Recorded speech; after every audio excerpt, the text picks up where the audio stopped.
السلام علیکم د اخون ټي وي مینوالو څنګه چې تاسو ته پته ده ما تاسو ته ویلو چې زه به ان شاء الله د یو نوي ځای نه د یو نوي ملګري سره د یو خوږ ملګري سره تاسو میلوم په تاسو پتې څه خواږه څه اورو منو نن موږ راغلي یو د اشرف صاحب صاحب د دې خواله موږ سره یحیی ازل او اشرف صاحب صاحب ناست دی دوی به در سره خپل تعارف په خپله کوي زه به خپل په د یو څو شعرونو باندې دا مایک اشرف صاحب صاحب له ورکوم چې تشریح نه لرم د دې کتاب عنوان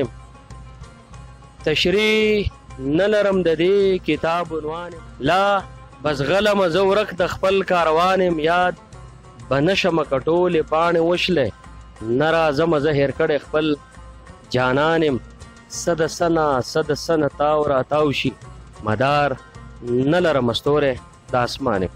اشرف صاحب صاحب واورئ دوی به خپل تعارف کوي او د هغې نه بعد به تاسو سره خوږې خبرې کوي واورئ. السلام علیکم ورحمت الله وبرکاته. ابرار اخون صاحب تاسو ډیره مننه کوم اخون ټي وي هم ډیر زیاته مننه کوم تاسو چې تاسو موږ له مقرره کړه او داسې یو خوندور پروګرام را جوړ کړو. نو تعارف به زه خپل داسې وکړم چې زه اشرف صاحب یم د قندیل سیمې سره د سوات قندیل سیمې سره مې تعلق دی او شاعرۍ کې هم ما ډیر کار کړی دی او په نثر کې مې هم ډیر کار کړی دی خو زیاته توجه چې ده نه هغه زما نثر طرف ته ده.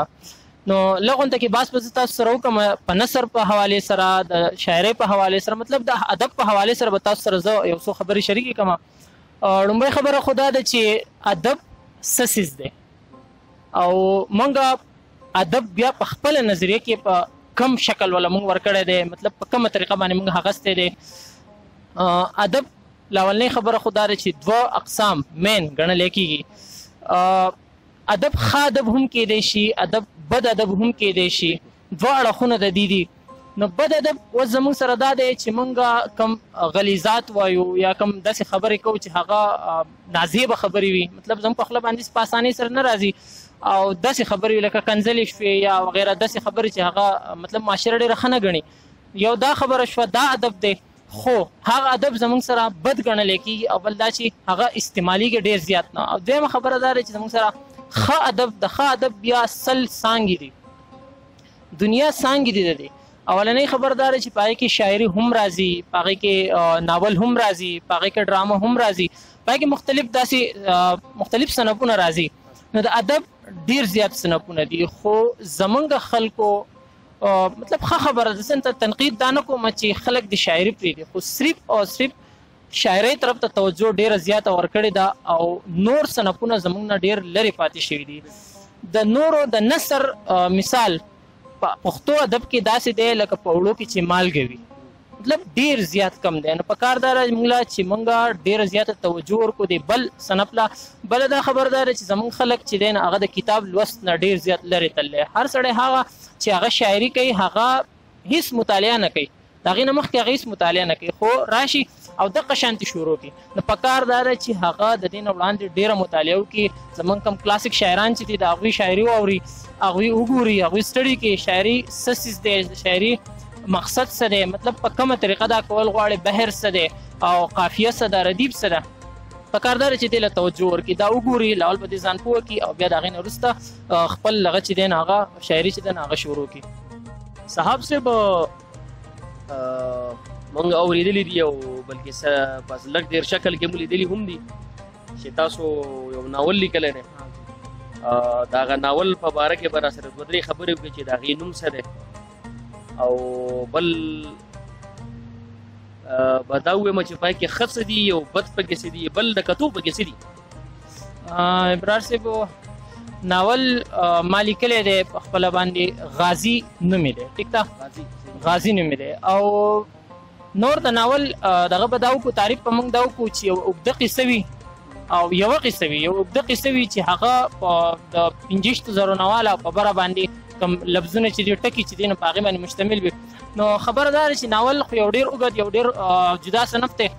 زما غازي ناول چې کوم دی نو په هغې کې د کتلو او د لوستلو ډېر څه دي لکه زه به دا ووایم چې د ناول خپل یو میسج وي خپل یو پیغام وي. نو زما د ناول پیغام دا دی چې غازي یوازې هغه نه دی چې هغه د جنگ میدان فتح کړي بلکې غازی هغه انسان هم دی چې هغه د معاشرې د سختو نه د ستونزو نه او د ژوند د ستړو ستونزو نه د دې نه په یو ښه طریقې سره وځي او مطلب هغه سیس چې دی پرابلمس چې دي هغه په ښه طریقه سره فیس کړي او د هغې نه روغ صحیح سلامت وځي. دې ته هم زه غازي وایم. نو غازي چې دی نو په هغې کې د یو ځپلي کورنو قصه ده چې هغوی د ژوند ستړې ستونزې ډېرې زیاتې برداشت کړې وي او بیا د هغې سیله هغوی ته څنګه میلاوه شي، مطلب د صبر سیله هغوی ته په څه طریقه باندې میلاوه شي. نو په دې باندې ما خپل ناول لیکلی دی چې